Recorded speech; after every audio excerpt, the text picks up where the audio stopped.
What's up, everybody? You were tuned in to the Cris and Mal. Podcast, episode 122, Big Energy Monday. Hope everybody's having a good Monday, whether you're at home, you're at work, whatever you're doing right now. Hope you're having a good day. Yeah. I appreciate you guys tuning in to listen to us right now. Even if you're listening on the playback, we appreciate you too. Mhm. But we got a lot of things to get into. But before we do, Maul, what's going on, player? Not much, man. First and foremost, man, we gotta wish the old motherfucker over here a happy birthday, man. You know what I'm saying? It's my guy's birthday, man. So make sure whenever you do watch this, whether it's currently or in the future, make sure you show my boy some love, man. You know, make sure you have a special day, man. So happy birthday to the one and only legendary Chris Style. Chris Style. Appreciate the love, man. You know what I'm Yeah. saying? And I'm glad to make it another year. You know what I'm saying? And Always a hey, man, blessing. Yep. that's it. And hey, man, we here, baby. Yeah, man. Yeah, man. We got a lot to talk about. I know we missed Wednesday. You know what I mean? Yeah, It was good. It was a good day off, though. It was a cool day yeah, off. Day. yeah, for sure, for sure. All right, man. Let's talk college football, though. Yep. Now we ain't gonna get into the specifics of every game like we usually do, but I just wanted to get your opinion on what game stood out, what happened in college football that stood out, what are the big headlines to you? Teams lost, teams won. What are your overall thoughts on Saturday? Well, I think we got to start off with the two defeats. You know, with Miami and Georgia. I think those were two Mhm. very huge losses within both of those programs. We're really going to find out how much bias the SEC is going to have within this 12-team playoff with all these losses. Um, I know Georgia's probably going to get a little bit of love based on how they performed at Texas. So people always will have that in their perspective. But I'm gonna be honest with you, this team isn't as dominant as people want to presume it is. Carson Beck has shown a lot of holes within his game, the offensive side especially. The defense has been shown that it can get burned. Jackson Dart looked amazing against this team. We got to shout out to Ole Miss, man. That was a huge win. You know, they came in with a lot of questions within amongst their ranks, but I think they answered some questions as far as how much fight they have within that team. So they're going to be formidable for sure. I think that helps Jackson Dart get in somewhat of a conversation into the Heisman candidacy. Not saying he's a leader or anything like that. I still don't think it's close, especially the way Genty is still performing. You still got Shador out there, and Travis Hunter still performing pretty well as well. But I thought it was a really huge blow. Um, I know we're going to talk about our top 12 here, but it's going to be kind of shaky for them. You know, they still got a couple big games coming up, and I think they play Tennessee this week, if I'm not mistaken, and they and potentially an SEC title game. So should be quite interesting. And I think for Miami, I think just all the bad first halves that they had, it caught up with them. Georgia Tech, we saw what they were capable of doing. Earlier in the season, just with their style of play. But I think that really hurts Miami, man. They need to really win out. Their strength of schedule isn't really the most promising, and I think a lot of these voters are going to they're going to take in light of how much they have been struggling in the first half, and a lot of the wins that they did have were comeback wins against teams that a lot of us think they should have easily handled. So it's going to be really tough for them to make it into the top 12, especially with all the teams that are still in play. I thought Colorado's performance was really good. I know they started off really slow, but we saw what Dion has with that team. That defensive line and that offensive line really showed up, especially in the second half, really dominating Texas Tech. I think you easily have to put them in a conversation of potential top 12 aspect. I think they're 18th in the AP right now. So, and then honestly, man, it's setting up for a wild ride here the last couple weeks of the season, man. It's definitely making a lot of things intriguing. Obviously, Notre Dame, they had another dominant performance. Who else played it? I'm trying to think. My Gators look pretty bad, look pretty bad out there. Say the least. And then obviously Bama too. Bama really looked strong within their performance against LSU, kind of eliminating LSU out of their chances. And I don't know what's up with your coach and thinking he still has a chance in the top 12 playoff when he made those comments. But my brother, I'm gonna be respectfully. you guys have no chance in hell of making the top 12 play. Mm-mm. Uh, No, they don't. that was It's kind of like that was kind of my initial thoughts though. What about you? I'm with you. Georgia and Miami losing, like you said, Miami had kind of been playing with, playing around with these Playing past with their probably, food, yeah, kept playing with the their food. past 3 weeks, and it bit them in the butt this week. Hmm. They weren't able to overcome, and it's crazy, crazy. What I'm saying, I know this game is bigger than just looking at the stat lines, but if you would go and look at, if you never watched the game and you just look at the stat lines between both teams, you'd be Yeah, like, how the hell did Georgia Tech win this? yeah, no, yeah, The quarterback, it was not like Cam Ward had a bad game. He threw for 300 yards, had 3 touchdowns. It was just what's the name? Just they got up early and they was never able to climb back. So hmm hmm um, as far as Georgia goes, I kind of saw this coming. What I'm saying? Georgia kind of been playing around too. Carson Beck is not a first round pick. All you scouts and you analysts out there to try to sell us that he was the number 1 quarterback coming into this season, that was a bunch of bull. He is not a good quarterback whatsoever. Um, he's just on a loaded team and he can't even get that right. So, and shout out to Ole Miss. They took a couple losses this year, but they've bounced back and they've looked really good. And hey, man, they could make some noise in this tournament if they get in it. You know what I'm saying? hmm You definitely got to watch out because it's not about how you start; it's how you finish. yeah, And if they continue to string on some wins and maybe get into the SEC championship, they could possibly make some noise in the tournament. So I wouldn't be surprised. Other than that, everybody, Colorado, they did their thing, man. Their offensive and defensive line is getting a lot better week hmm by week. They look really good. Shador had a really solid game. Their defense was flying around. Those receivers are really talented. My only concern with Colorado is just getting more consistent with the running game. That's it. That's the only thing. Get consistent with the running game, but they use their running game to, it's still effective where it keeps them balanced and it still keeps you guessing. But I would like to get a little bit more out of that running game. But other than that, I'm impressed what I see from Colorado. It seems like week to week they get better.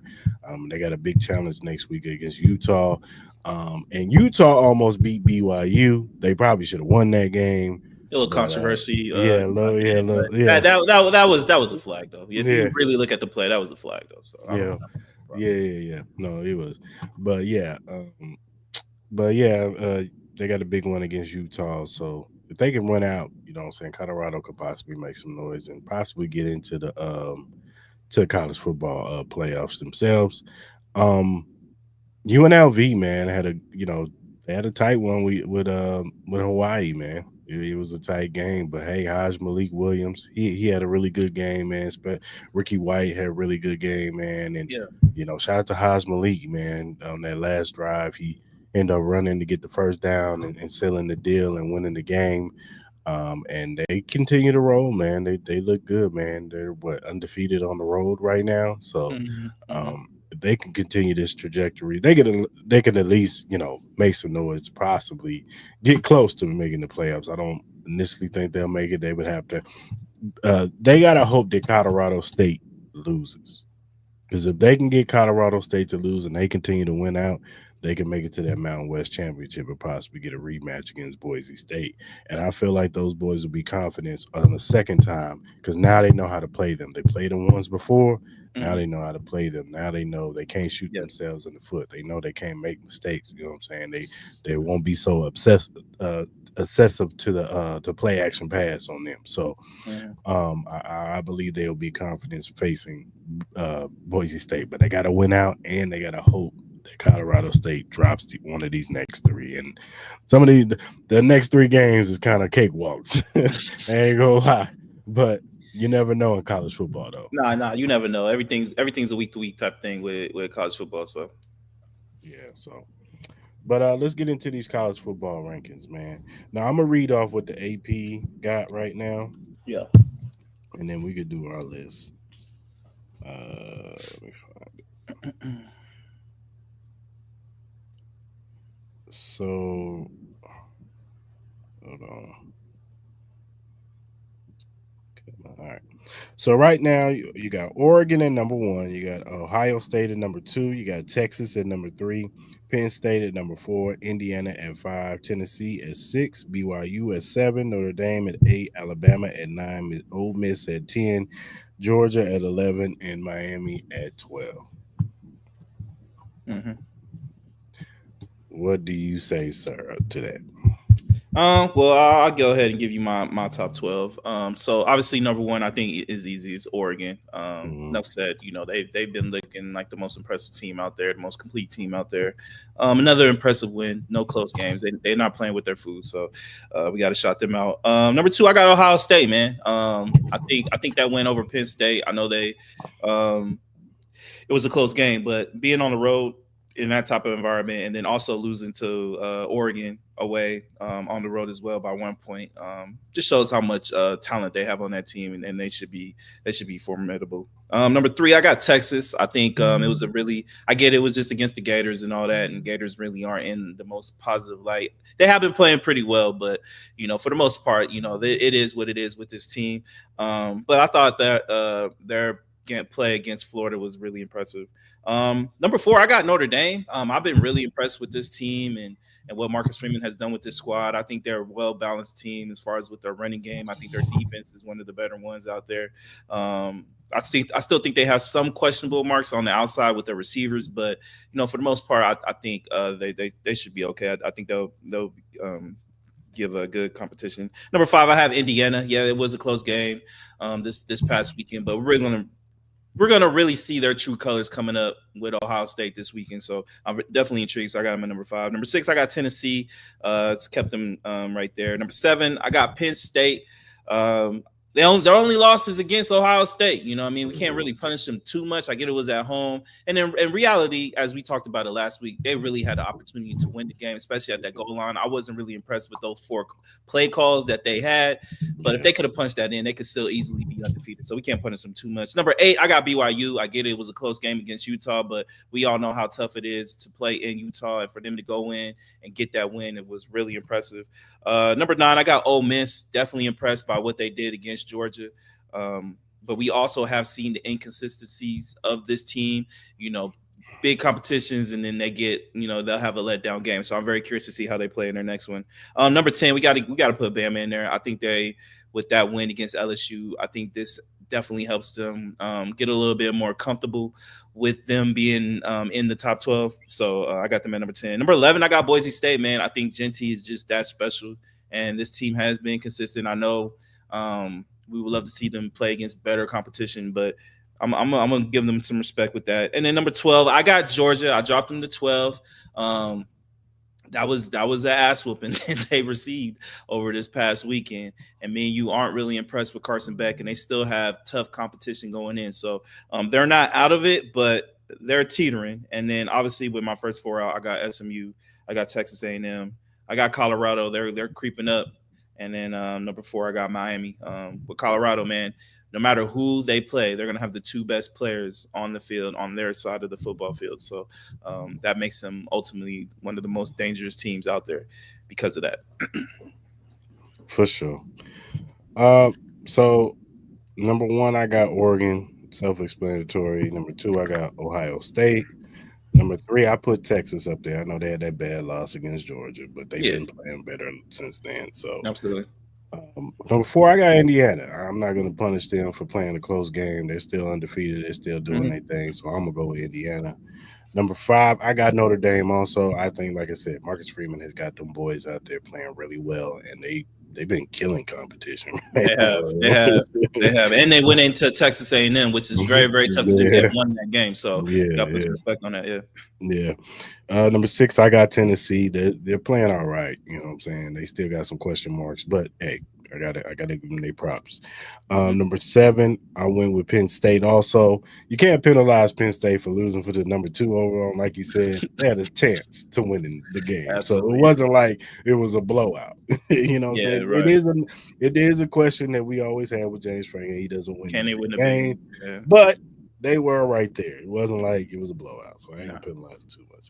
Number number 8, I got BYU. I'm gonna go with BYU. I think, you know what I'm saying, they pulled out a tough one in Utah. That's a tough environment. It's not easy to play in Utah, regardless of their record. The boys was hyped up, they was ready to go, and they almost won the game, but BYU made the plays when they needed to make them. Mm-hmm. Number 9, I got Alabama. I'm a roll with Bama. They got a big win. They look good against LSU. Jalen Monroe, he was out there looking like Lamar Jackson, Yep. running all over them. So Mm-hmm. gotta give him his props on that.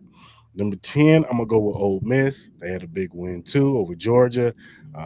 Like you said, there are inconsistencies. Let's see if they could take this and push it forward and win out. So and then number 11, I'm going with Boise State. Genty is a beast. He's the best running back in the nation, maybe one of the best players in the nation. And Boise is just rolling, man. Yeah. The quarterback, he's even making plays too. So Mm-hmm. got to shout him out. And number 12, I'm gonna keep Miami in the top 12. I know they lost. Okay. Okay. But they Okay. lost one. They lost one. I'm not Uh, gonna just totally okay. kick them out. You know what I'm saying? We still got a high. You say what you want about it, but Cam is still a high. He may not be the top Heisman candidate. He's still a Heisman candidate. His numbers still have him as a Heisman candidate. So I'm gonna put Miami there. Now if they lose again, it's over. And who will be your first four out? Georgia, of course. Mm-hmm. Georgia's out of there. You can't lose twice. I don't care if you SEC, whatever. Like you can't lose the way they lost and be in the Absolutely. Yeah. top 12. Um, that's about it. As far as outside looking in, probably SMU, um, Colorado's right there. Um, that's pretty much it. Maybe Texas A&M, even though they coming off of bad losses. Mm-hmm. Army got to put Army out there. You know what Yeah. I'm saying? Yeah. They got a shot. They got a shot. Yeah, they're I don't undefeated. know. So Yeah. you have to put Army right there. So that's about it. Everybody else is kind of like me. maybe So who? Washington, maybe Washington State too. Yeah, you could put them in there. So who would you have as Heisman favorite right now with after everything this past week? It'll probably be Travis right now. Yeah. It'll probably be Travis because Genty, you know what I'm saying, he kind of took a dip back, even though he's balling. Don't get it twisted, but the 200 yard games that he was running ain't coming like they were. I think teams are starting to stack 8 in the box and say, "Hey, we'll live with you getting 120." You know what I'm saying? So, um, I think he's number 2. Shador is right there too.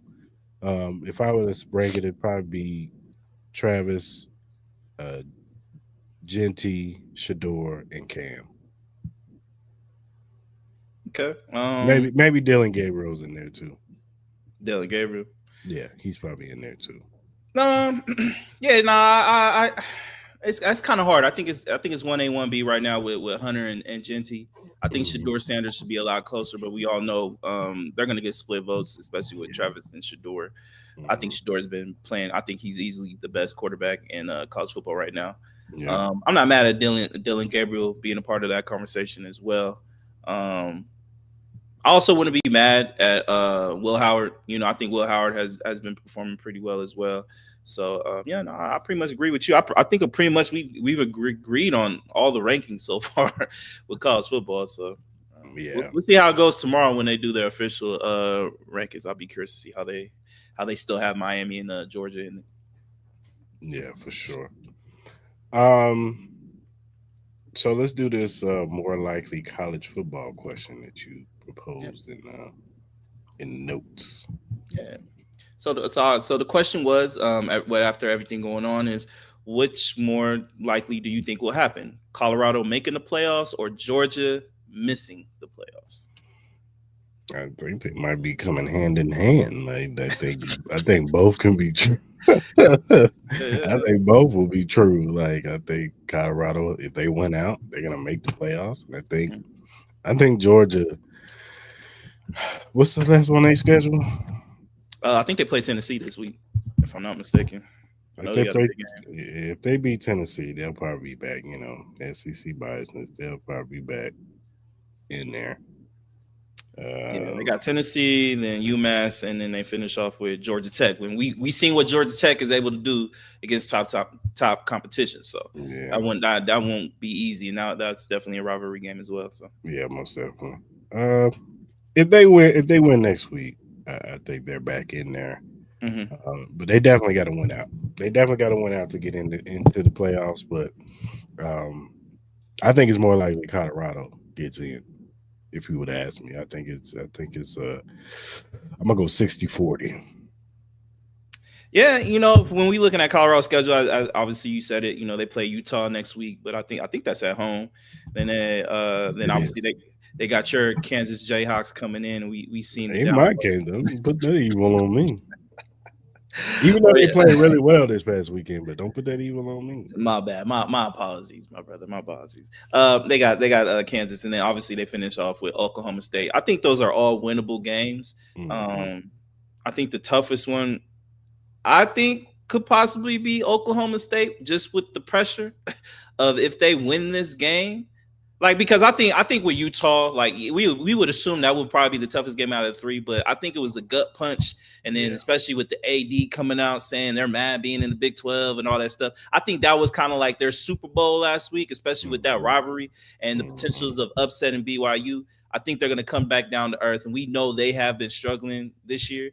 And then Yeah. just the way Colorado has been playing especially on the inside with their defensive line and offensive line, they have been really, really physical. And as I said, Shador Sanders and Travis Hunter are easily the two best players that are going to be on that field, and it's not even going to Hmm. be close. So I just think, and I know Oklahoma State is they're not as consistent, as we would expect them to be, especially with them always getting high rankings. But I just think with the pressure of them and then potentially winning that to maybe potentially play in a Big 12 championship game to possibly go into the top 12 team rankings and be in the playoffs. I think that's going to be pressure enough, especially with that team and how many eyes are on Dion at all times and praying for their downfall. So we saw it. I don't know if you saw the videos of them and their interactions with the referees over this past weekend. It's kind of questionable with some of the things the referee was kind of talking to the Colorado teams about. So we always got to keep an eye on that as well. Yeah, they had Shador take his shirt off and put on Yeah, the what's the name shirt to warm up with. Like it was petty stuff. So Yeah, they had that. They had the thing with the interaction with Dion, where Dion was saying they were throwing beer bottles at them, but the referee came and saying, "Well, your players are blowing kisses at them," kind of justifying it. It's crazy out there. What I mean, you can see the downfall that they're wishing upon Dion, so they're not even trying to hide it anymore. So that's why I will forever root for this team, and I really pray that they do. Honestly, I think the NCAA should want them to make the goddamn top 12 team playoff, because I think that would just be more eyes on the sport around that time. You know what I mean? Because when you're doing this, obviously college football will always be popular, but you're in the heat of NFL playoff position, and we all know how that is as far as with viewership. But if you can get Colorado on there, my God, the numbers that they would do. Imagine if it was like a Colorado versus a Agenti, or Colorado versus Ohio State. You know what I mean? And just seeing what Shador can do against talent like that, I think that's must see for sure. let me ask you a question: if that happens and Shador has a bad game, does that hurt his draft stock? Does that hurt his draft stock? It just depends on how he got that bad game. Now, if it was a situation where the old line isn't protecting him, he can't do anything. Then no, I don't think it would do anything. But if it's a position where he has a clean pocket and he's just throwing bad footballs, then yeah, I think it will definitely have an effect to him, especially how people may view this draft. Like some people are viewing this draft as it wasn't like last year. You know what I mean? They're viewing this as lesser than what it was Hmm. last year, especially with the likes of you seeing Jaden Daniels play and all that. But um, I would still hold Shador Sanders as top tier. Like, you know what I mean? Like, I think he should still easily be the best quarterback. We've seen what he can do under pressure.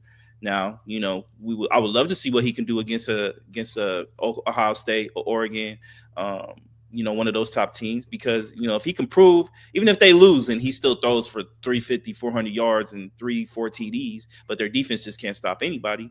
My God, do you imagine the levels of Shador Sanders' hype will go up to? Hmm. It'll be enormous, especially in the position that I am in. As you see, as you see that logo right there, baby. Shador Sanders or fucking bust, man. So, yeah, man, I will always root for Shador to be great because I think he will eventually be wearing the colors that I love to represent.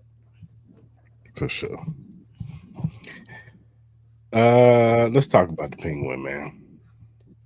Man, man. Now, Woo! Yes, now, sir. now, yesterday's the Penguin series wrapped up with the season Yep. finale. Um, now, I thought this series is one of the best series to ever be put together. There Hmm. was never a dull moment. There was never a section in this series where you were like, "What the hell is going on? This don't make sense." Everything connected. Everything made sense. Everybody did a great job. From Colin Farrell to the I think her name is Christine Rioli, who played Sophia. The kid Hmm. who played Raising Victor. Breeze. Yeah. Yeah, Victor. All of them. Everybody did a good job, and one thing they did a good job with is like the first three episodes. It was like they almost tried to make you feel a little bit for Penguin. You know what I'm saying? Trying to make him a sympathetic figure as far as he's got a disability. People look down on him. He's not from where they come from. So you kind of had this. I kind of understand why he feel the way he feel, why he acts the way he acts. But then episode 4 comes around and you get what happened to Sophia, and you get to how he's connected to that, like how dirty and nasty the Penguin really is. And I like that this series made the villain the villain. They didn't try to make him an anti-hero, or um, they made him a villain in this series all through it. And you saw like how how his connection with his mother, and what happened to his brothers, even how he was directly responsible for his brother's death, both of his brothers' death, and how he looked up to the Rex Calabrini guy. He always mentioned that guy, and how he looked up to him. And you find out the mother ultimately knew that he killed the brothers. You know what I'm saying? Hmm. You always thought that she was in the dark, but this last episode, you find out she knows. Hmm. And it's just with his relationship with Victor, and you realize if Victor never comes back, if he leaves with the girl, none of this never happens. Hmm. Because if he doesn't come back, Penguin possibly be dead, and Sophia will probably be Hmm. dead. Yeah. So Victor is the reason why all of this is really able to continue. You know what I'm saying? Because if he he comes back and helps um Oz, because he wants to see where it goes pretty much. You know what I'm saying? He don't want to Yeah. leave it behind. He wants to ride with Oz. I've came this far. I want to see where this Yeah. goes type deal. And Hmm. ultimately it ended up biting him in the ass. And a lot of people, especially in that last series, last the season finale, everybody's talking about Victor's death. And he lasted to like the very end, and everybody, but I knew when they were sitting next to each other, I knew it was over for Victor. I knew he was gonna kill him. I just knew. I knew it. Just their conversation, the way their conversation was going, and it was just right when he said family. You're like family to me, and Oz was like, "Fuck, man, like damn, yeah, I gotta take you out." And I also think in the back of Oz's head, he just saw all the second in commands take out the top commands in all the gangs. You know what I'm saying? So Yeah. he probably figured eventually Victor's gonna feel the same way and want to take me out. So I gotta take him out. So it was just well written, even to the end, how delusional he is. He's even when Sophia had his mom in had her finger ready to get cut off, and he's still keeping up the lie. Like he's not he's not deferring. He's telling his mom he's delusional, even from the point of her stabbing him with a broken bottle, and he's still keeping up the lie. Hmm. And it just the psyche, and then to the end where you see the bat signal, and you know that this is gonna roll right into Batman 2, man. Matt Reeves and everybody who was involved in this project did a really good job. So, Nah. I think with this Penguin's amazing. 10 out of 10. This definitely should win some awards. I think this definitely will hell win some yeah. awards. This just proves again why HBO um they do so well with shows like these, man. They just have Yeah. a great cast of shows. But I think with Penguin, it just kind of shows you the evolution of becoming a sociopath. You Hmm. see that with Penguin. You see that with Sophia's character when she gets thrown into jail and just kind of like how they mentally break her down into becoming this evil character. You know what I mean? When you see her initially, she's a sweet girl that just wants the best for her family and she doesn't Hmm. want the issues and the problems. But then the moment she gets kind of like thrown aside by her father and then gets thrown in jail because she starts sniffing around and starts really understanding what her father history is. um Hmm.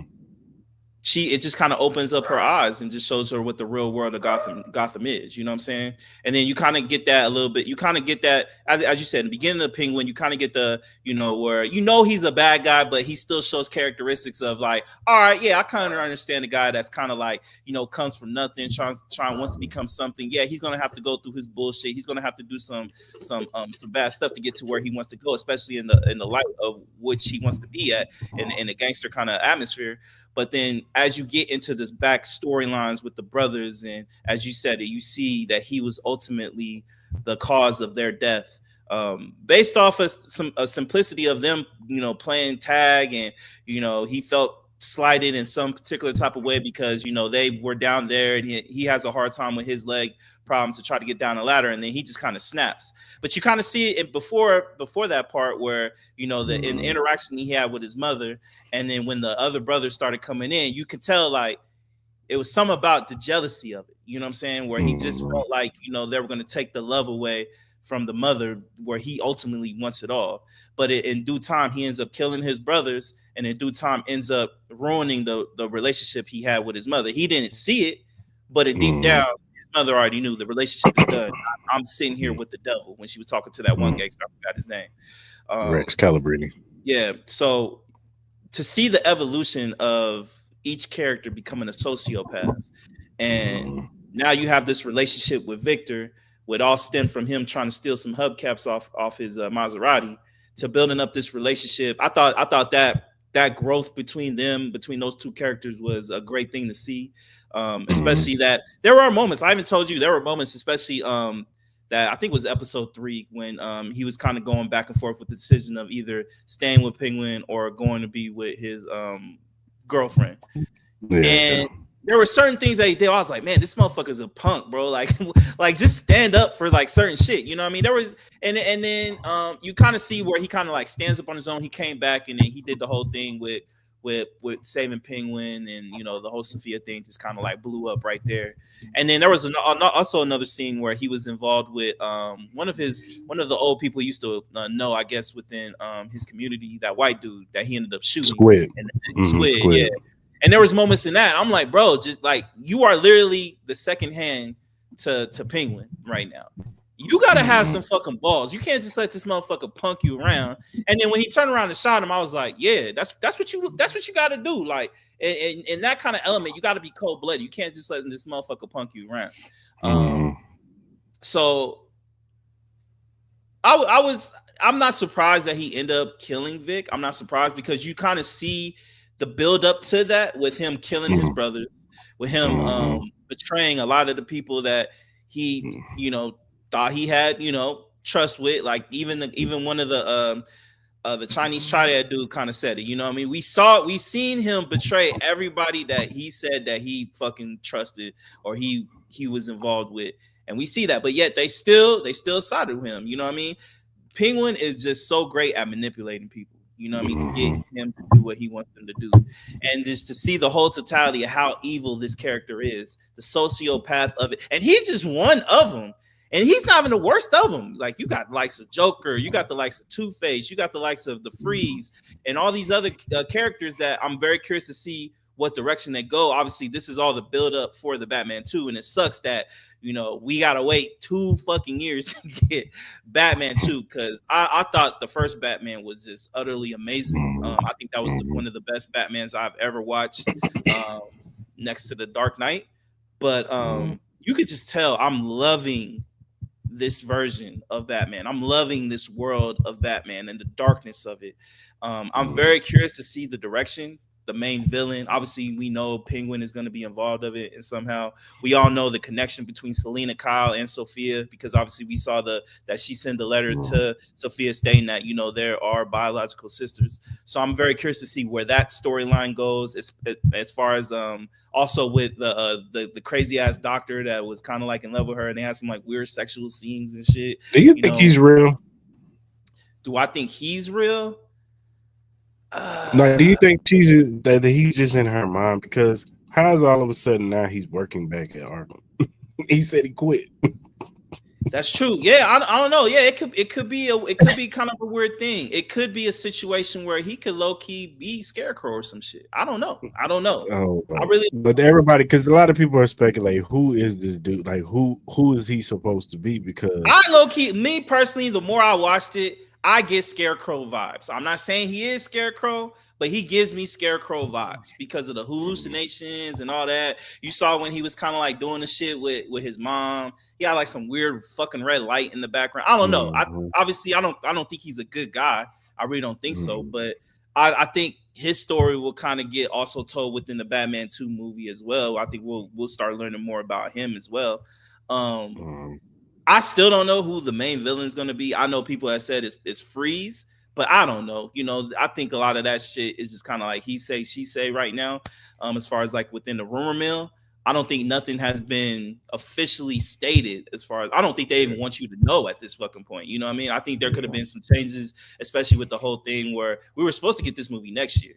But they could have made some slight changes, maybe because of leaks and stuff like that. I don't know. I'm very curious to see what direction that they go. I think they stated that it is going to be in the wintertime, so people, I guess, assume that it's going to be Mr. Freeze. But then again, you just never know. You never know. So I guess the betting favorite would be Mr. Freeze, but we got to see. And then obviously you started hearing rumors that they're going to have more kind of shows for other characters like the Penguin. Like I heard they were going to do Joker, but I think that Matt Reeves kind of like denounced that. I don't know if he just did that just to do that, to kind of like downplay. I think James Gunn debunked it. James Gunn. But I don't know. Maybe they debunked it just kind of like get people off the trail of that situation, because we all are very curious. I definitely want to see that version of Joker, especially what I saw at the end of Batman, because I thought he looked fucking sadistic. So all I can do is give this shit a round of applause, man. This was amazing. I know Chris I finally like just binge watched this shit, because, and then the moment I started, I just couldn't stop. You know what I mean? Me, I'm a big Batman, just world fan. So I was gonna watch Penguin. I was low key kind of just waiting for everything to just kind of like just come out. But man, just the way they did the character arts and just the backgrounds and of everything and the storylines with Sophia and all that, I thought was really amazing. And I also like that they dropped some breadcrumbs with Penguin, as far as now he's going to, he was with the councilman, and he, he's looking at Bella Riel's little name tag. He stares at Bella Riel, and she's up there.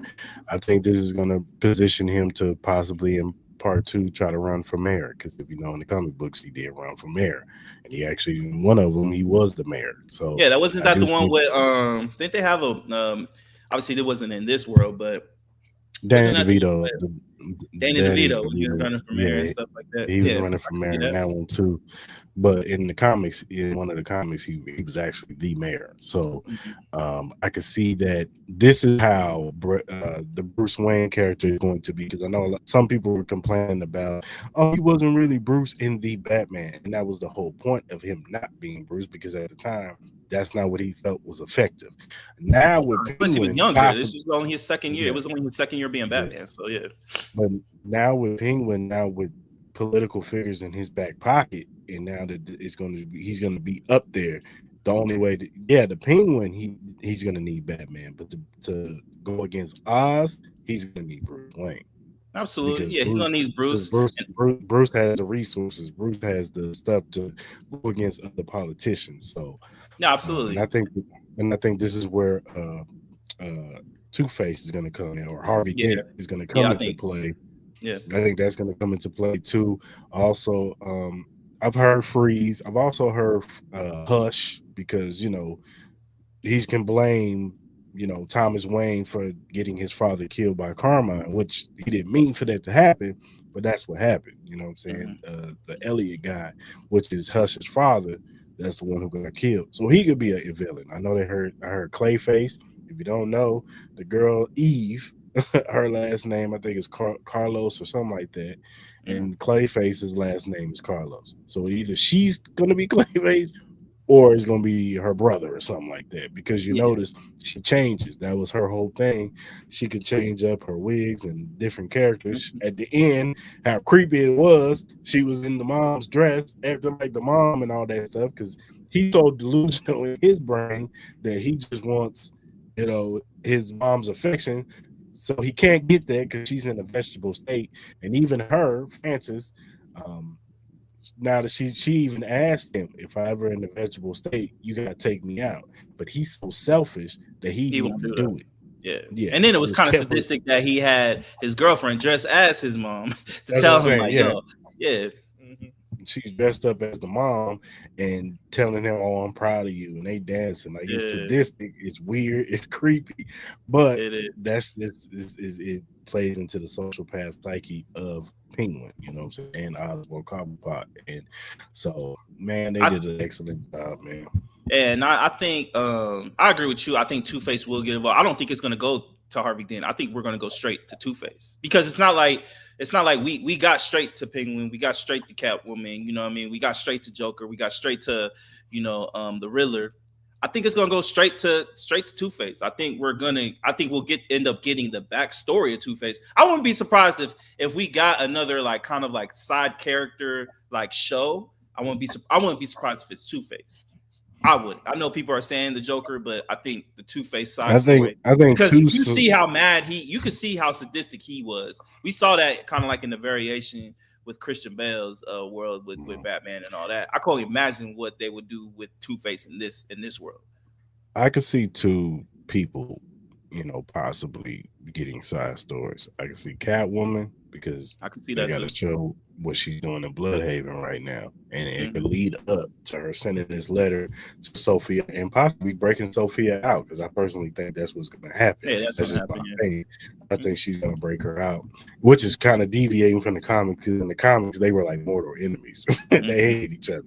But I could see them, possibly working together and possibly working with the Batman to take down the Penguin. Because who knows Penguin better than Sophie? So, Yeah.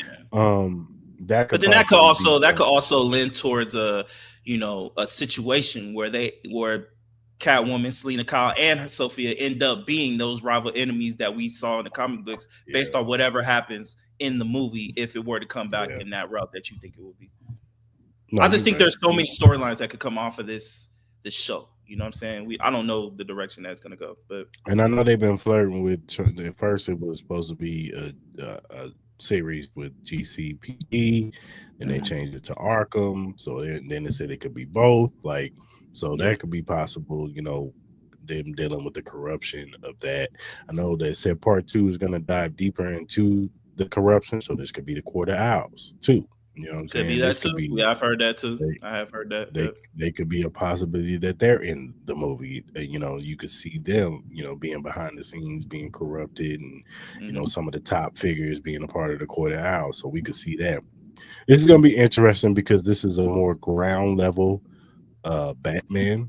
I know Nolan's was a ground level Batman too, but this is really ground. This is like this is ground level. Like this is dark, gritty, no I hold love it. bar. I love it. Everybody like your villains are your villains. Like And they're even not in like no, they're not basic villains. They're sadistic, like yeah, vicious because even killers. in because even in the Dark Knight, say what you want, but everybody loved Joker.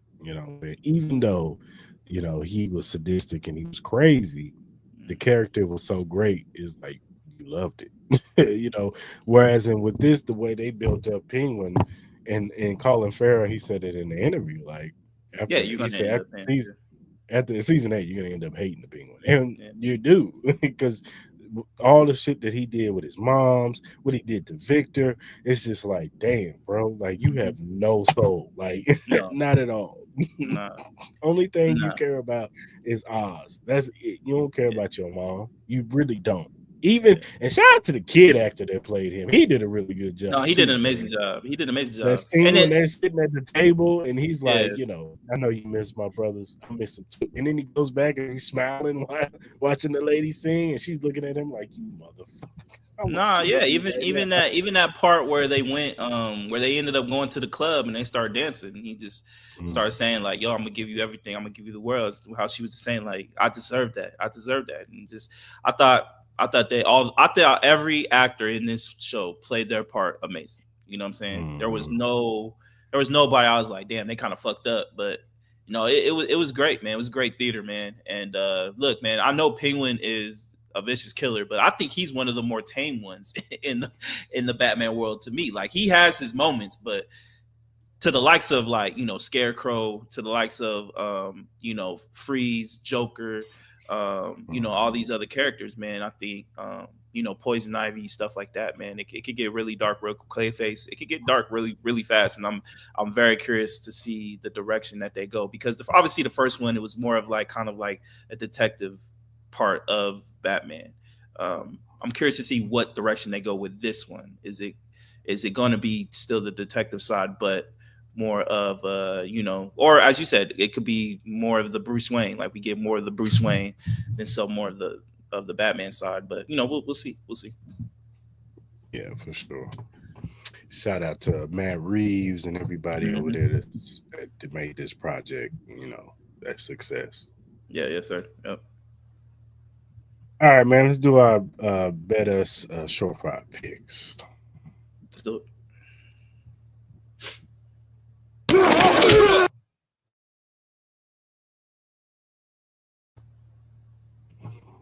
All right, man. You can go ahead. For sure. For tonight, I'm gonna go Rams money line. I do like that matchup, especially with how the defensive line has been playing for the Rams. I do like that. You still got Puka, you still got Cooper Cup. Kyra Williams has been playing amazing. I'm not gonna sleep on the Dolphins though. I think this will be a close game. I think with Tua back, if he could stay up, Tyree gonna get his numbers. General gonna get his numbers, and obviously Devon Achane has looked pretty good these last couple of weeks. In basketball, I'm gonna go with the Nets -1.5. I like the way they've been playing. And then I'm gonna go Clippers +6.5. I think that Chet Holmgren injury to OKC that really did suck. It's sucking a lot right now with the NBA with all these injuries, but that one hurt, man. So he kind of broke his hip a little bit. So we'll see.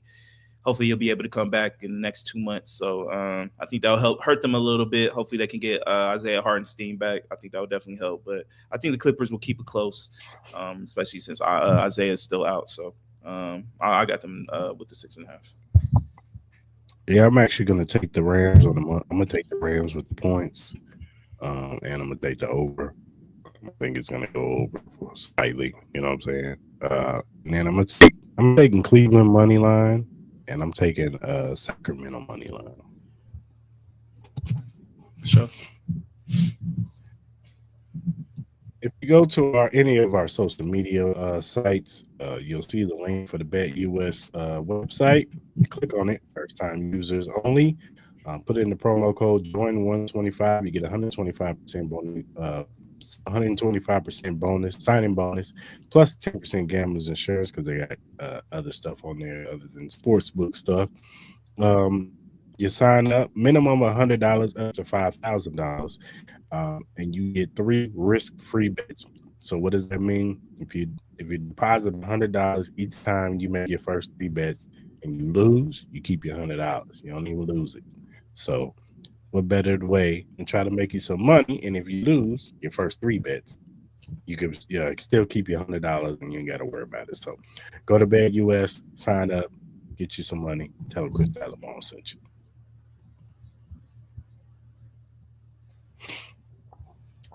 Speaking of basketball, 76ers and the Bucks playing real pretty. They ain't playing good right now. Nah. It's not looking good at all. Um, so I'm asking you, Mr. Basketball Man, what are their major issues and what are their possible solutions? Look, man, both teams are playing pretty ass right now. 76ers are 2-7, Bucks are 2-8. I'm gonna start with the 76ers. I think their main issue right now is pretty much the basics of it is I think is obviously health. You know, you got Joel Embiid. He's coming off the suspensions and the knee issues and stuff like that. You got Tyrese Maxey, who's going to be out the next couple of weeks. Paul George finally came back off the knee. But this is going to be really curious for me is now that they've dug themselves such a hole, especially with the likes of the Cavaliers being 11-0, Boston Celtics being 9-2, some of these other teams. I know Joel Embiid kind of stated that he wasn't going to be playing a lot of games this year. I think he's going to be kind of forced because they don't have – obviously, it's still beginning of the season, so they still have room for error. But you don't want to get too far back, especially with some of these teams. You know what I mean? Especially you don't want to be in a play-in, especially with the likes of Joel Embiid. If you want to have a real decent chance of making a real finals run, you're going to need to get out of that play-in seeds and try to get to the 6th seed. So I think the main thing with them, if any solution at all, it's definitely got to be health. They got to get Tyrese Maxey back. He's one of their better scorers, especially off the dribble. I do like Paul George, but there are some inconsistencies with his age on the defensive side and on scoring. You can't put too much load on him. And then we've seen it with Joel Embiid. You can't put too much load on him either because he ends up breaking down at the end of the year.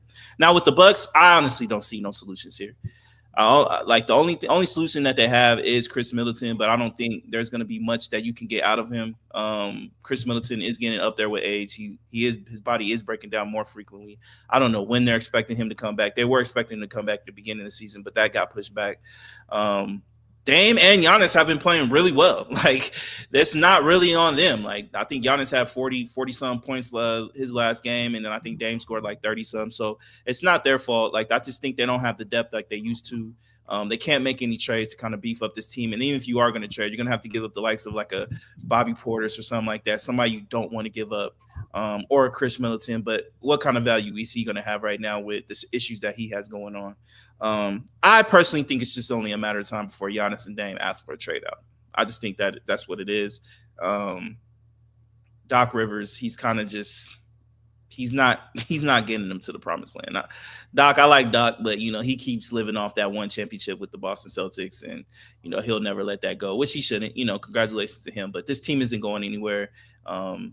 I think Bucks fans need to just enjoy this ride while they still have it with Giannis, because I don't see him being there past All-Star break or beginning of next year, me personally.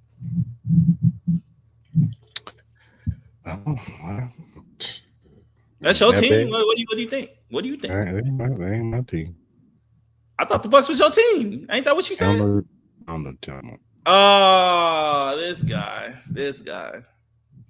was a Dame fan. What happened? I'm a Dame Lillard fan. I like Giannis. That's your team, right? It's over, man. It's over. Break them up. Nah, yeah. I don't see a resolution with the Bucks. And the Sixers, Embiid, get your ass out there on the court, man. He got no choice now. I'm tired of him. I'm sick of y'all NBA players, man. In this won't play this week.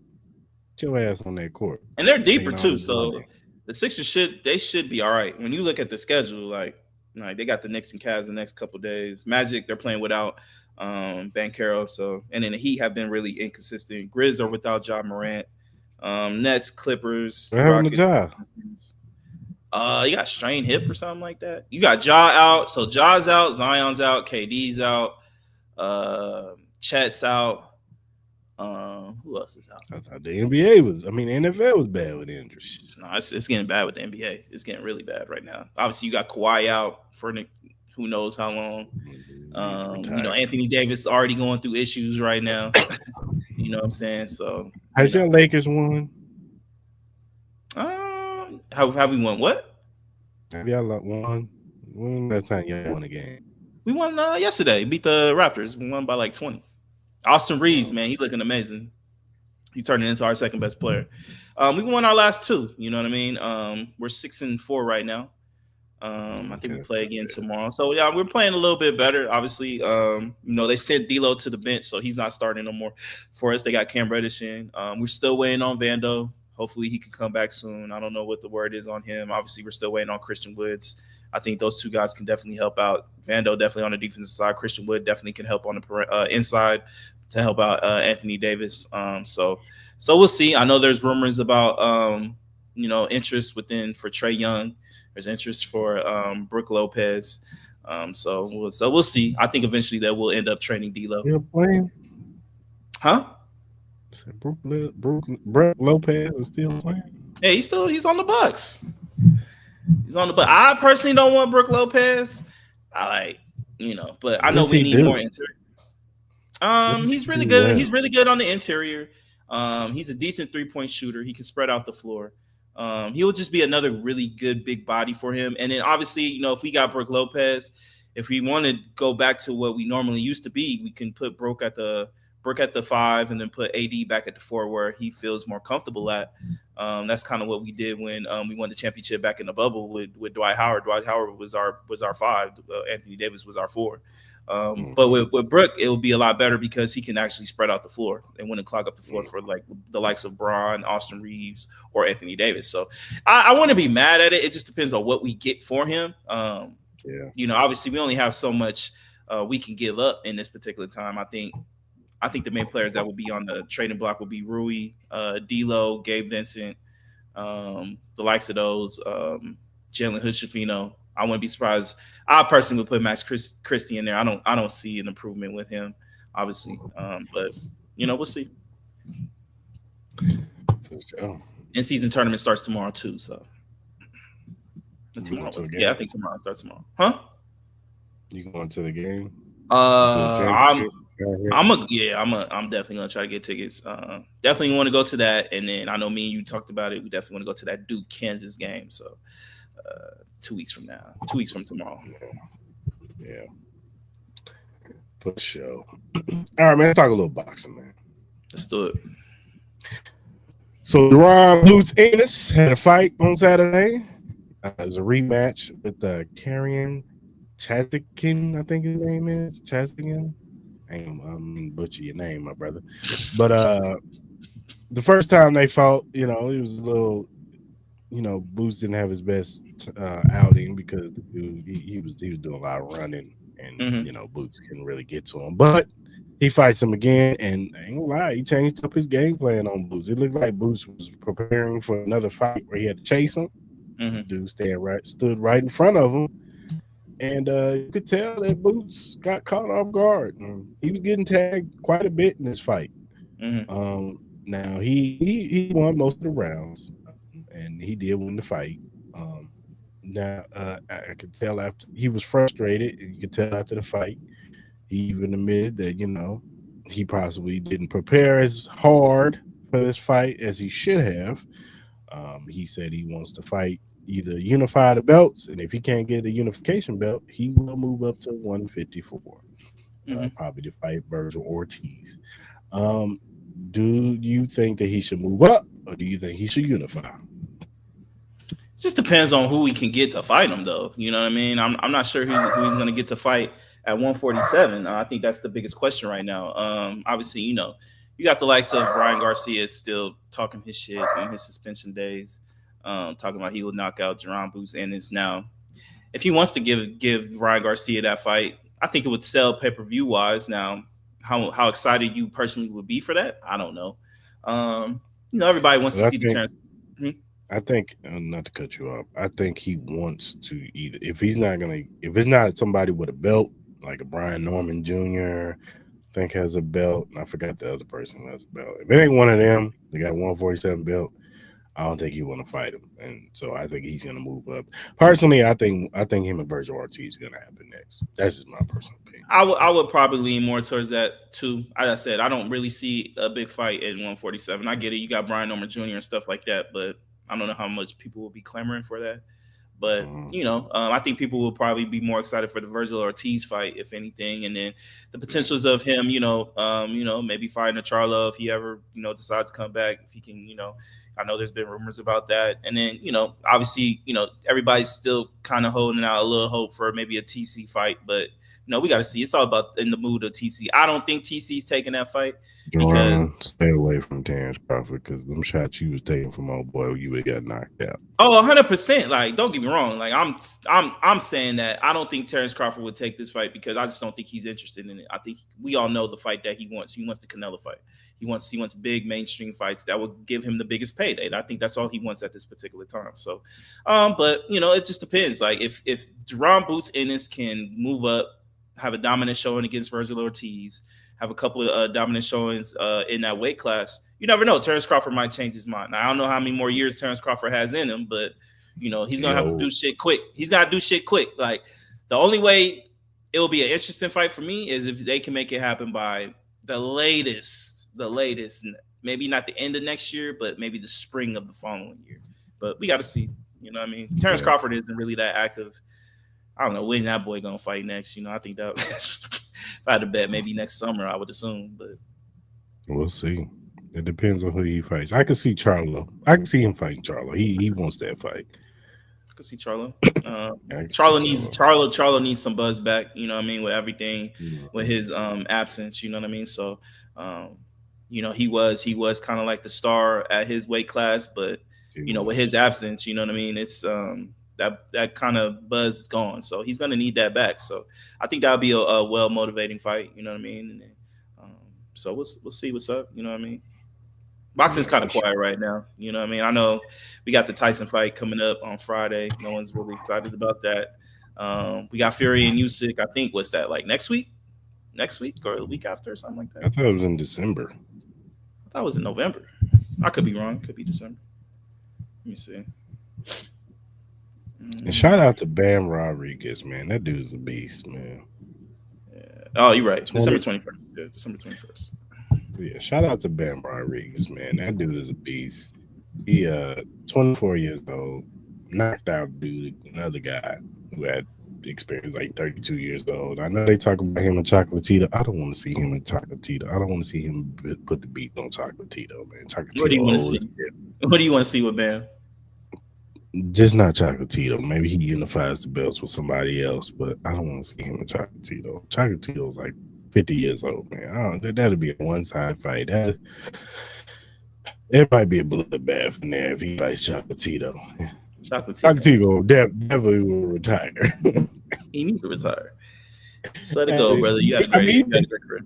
He's been doing good, but still, it's just not Bam. Leave Bam alone, man. That kid is different. He's 24 years old and he's won damn near every belt. Yeah. We just gotta make it to next year, man. We got some great fights next year. And with Bam, I think they're trying to inch towards him and Inoue. That's what they want.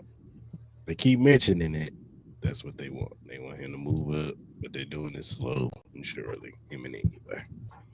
I said, like, if they want any kind of buzz for that fight, it cannot be in Japan. Sorry, it cannot be in Japan. No one's staying up to 2 o'clock, 3 o'clock in the morning to watch that fight. No one's doing that shit. No, not at all. They got to do that shit over here.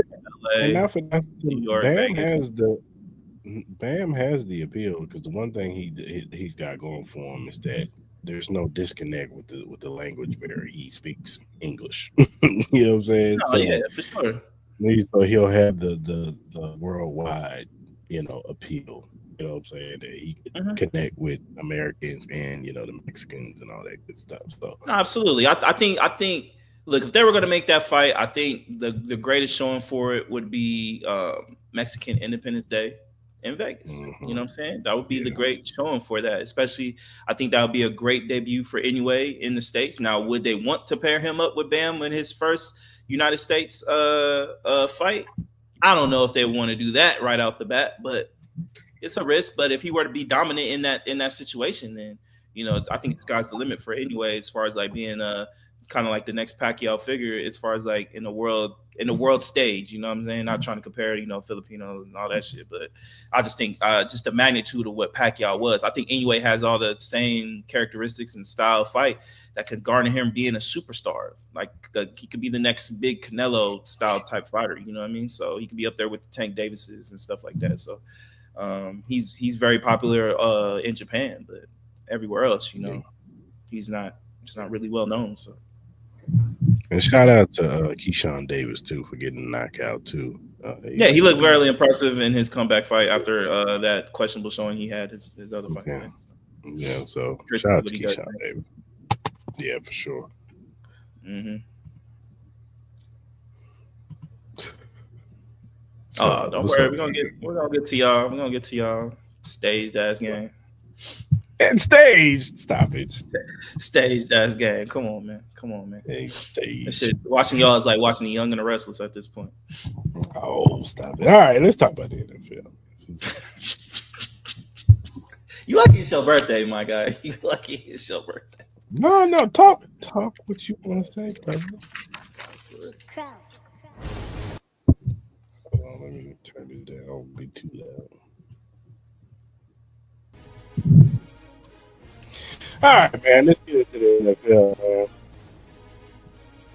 Start with the Thursday night game. Mm-hmm.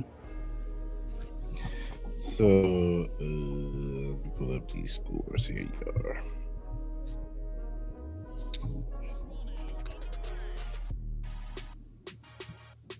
Where is that? All right, here we go. All right, so we had the Cincinnati Bengals facing the Baltimore Ravens. The Bengals ended up losing 34-35. There was no defense being played in this game whatsoever. No. But ultimately, at the end, Bengals had a chance to win this, or at least tie this game up. Or actually win this game. But unfortunately, they didn't convert the 2-point conversion. There was controversy about a holding and roughing the passer on Joe Burrow, but ultimately they ended up losing the game. Lamar Jackson was excellent in the second half of the game. Joe Burrow and Jamar Chase put on the show too. What were your thoughts on this game? That's pretty much sealed if you're going to win your fantasy week or not. If you have one of these players, man, honestly. So, look, at the end of the day, this was a big loss for the Bengals. Like, I think with them being 4-6, I think they still have a shot to make the playoffs, but it's just going to be a little bit harder, especially how deep the AFC is this year, all the competition that you have. The Ravens look good, but we see the glaring hole that they have. It's in that backfield on that defense. You know what I'm saying?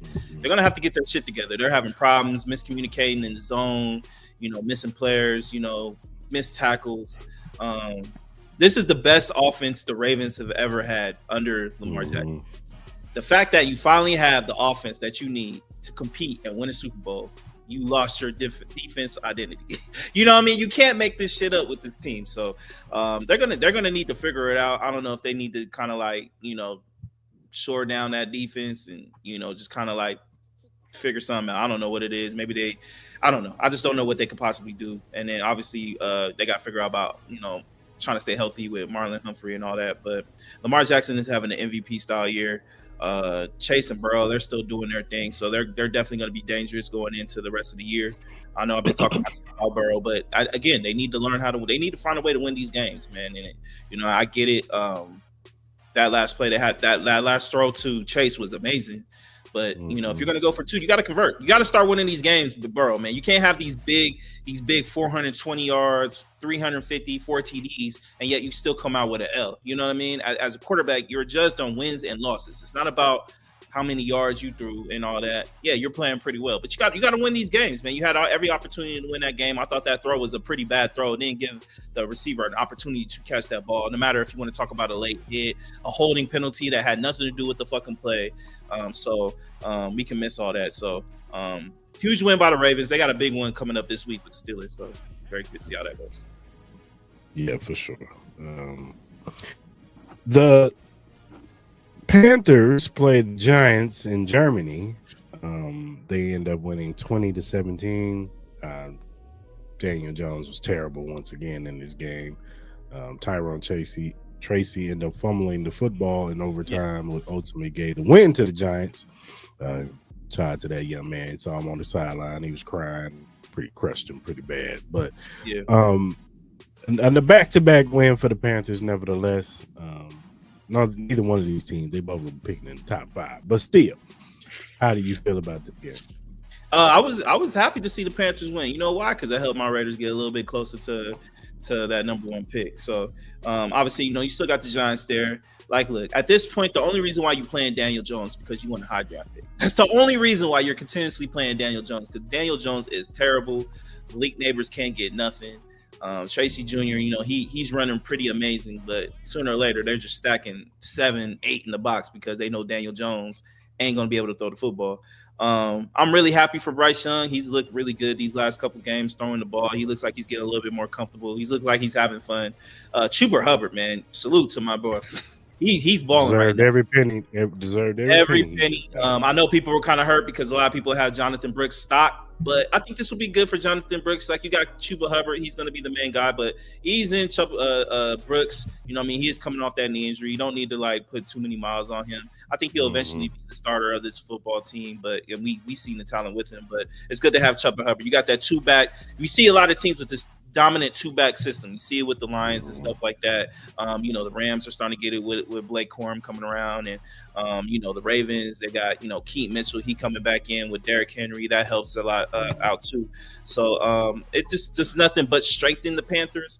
Now I'm just curious if the Bryce Young continuously plays well, do they just stick with Bryce Young? You know what I mean? I think that would be a good question to understand. I think he's playing pretty well out there. Or do they consider trading him because his job stock is high or his trade stock is high? So I think those are the questions for the Panthers. But overall, man, it seems like they're heading in the right direction. It seems like they found their footing going in to finish the last half of the year. The New England Patriots beat the Chicago Bears 19-3. Yeah. Chicago Bears still have the same struggle. Offensive line. Caleb Williams is still on his back. Yeah. And hey, man, the Patriots, they did just enough to win this game. Defense, and Drake may make a few plays for us. Bears, man, Everflux is done. The crowd is already screaming, fire him. Ryan Pohl too. Ryan Pohl too. Not looking good for neither one of these guys. So, what were your thoughts on this game? I agree with you. This is just the end of Matt Eberflus. There's just no creativity in this offense. You got Caleb Williams out there fighting for his life, man. He looks like the same situation that Bryce Young is in. Obviously, they're two different style players, two different body types, but it's kind of the same situation. They ain't got no hope. Now, again, Bryce Young didn't have the talent that Caleb Williams has around him, but again, they have all these receivers, but yet you don't have no protection for the quarterback to get it to said receivers. So Ryan Pohl, what are we doing? You know what I mean? I know we bigged up all his acquisitions over the offseason, but reality, when you look at this team, maybe they built it the wrong way. So, you got a lot of talent on that defensive side that they shown out a couple times, but that offense really can't do anything. You know what I mean? So that defense is always on the field, tiring themselves out. So, it's just curious to see. They're going to have to get an offensive-minded head coach in there, and they're going to have to shore up that offensive line in the drafts. Yeah, for sure. The Buffalo Bills end up beating the Indianapolis Colts 30-20. Josh Allen had a solid day. Joe Flacco didn't have a good day. He was throwing a few interceptions in this game. Is it time to go back to AR? Yeah, 100%. 100%. They should have They should have never stopped going to AR. That's your quarterback. Jonathan Taylor's finally playing really good. It seems like he's getting more consistent who we know he can be. I'll say this, man. If Allen throws 2 interceptions next week against the Chiefs, they're not beating the Chiefs. You know what I mean? He needs to get that. He needs to get those turnovers under control. Hopefully, they can get Amari Cooper back. That's the only thing with Amari Cooper. Can he stay healthy? That's been his biggest issue with his teams. And then, obviously, having those lethargic performances. So, it's a big game next week for both of your teams. So, Bills More so for the Bills, I think, just to get the confidence of being able to beat the said Chiefs. I think this is a big. I think the Bills are representing all the NFL right now. Next week, I think they're representing all the NFL, bro. If you poll the National Football League right now, I guarantee you there are 31 other teams that are rooting for the Buffalo Bills to put the ass whooping on the Kansas City Chiefs, just to prove to everybody else that this team is not unbeatable, that the NFL is not riding with this team to get them to the Super Bowl undefeated. But yeah, man, I think the country is going to be Bills Mafia. You gonna be Bills Mafia next week? You gonna got your jersey on? Look, I already told. Look, number one, I'm never rooting for y'all motherfuckers. Number one, so you already know that. Number two, I've been stated that I think you guys are gonna go into the playoffs undefeated. So I think the Chiefs are gonna win next week. Will I be Bills Mafia? Absolutely. I'll be jumping on tables, lighting them bitches on fire, eating chicken wings, all that shit, bro. But in reality, I know what's going to happen, man. Chiefs are going to somehow, some way, the Chiefs are going to find a way to win. You guys are going to get a call that ends up going your way. And yeah. But anyways, back to the Bills. Big win, 8-2. Big week next week. I'm excited to watch the game. Let's go ahead and get into it. The Broncos lose to my Chiefs 16-14. It was looking bad. I texted you, Mom. I said, see, I told you who I'm going to tweet it. Right. You texted me 2 seconds later. What was you saying again? And we end up blocking it. Say it loud and say it again, bro. We end up blocking the field goal, and right. We beat the Broncos. The first half, boy. Look, I'll say this, and you can say whatever you want. We play other AFC West teams. We do not play well at all. Yeah. Like, we play the Raiders. Y'all get stuff. I don't care who's in their lineup. Y'all get stuff off on us. It could be whatever quarterback. We play the Broncos. We always play the Broncos like this. Chargers, same thing. So I was expecting this game. This is not a surprise to me. So did I expect us to block a field goal to win the game? No.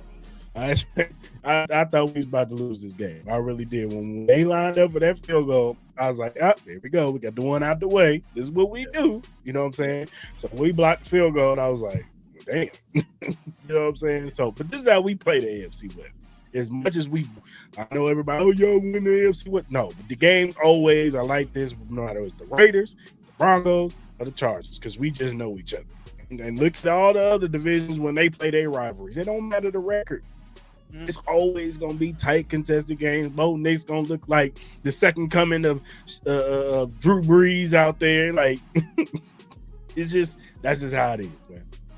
So it is what it is. I hear what you're saying. I'm not going to dispute what you're saying, but let's call a spade, brother.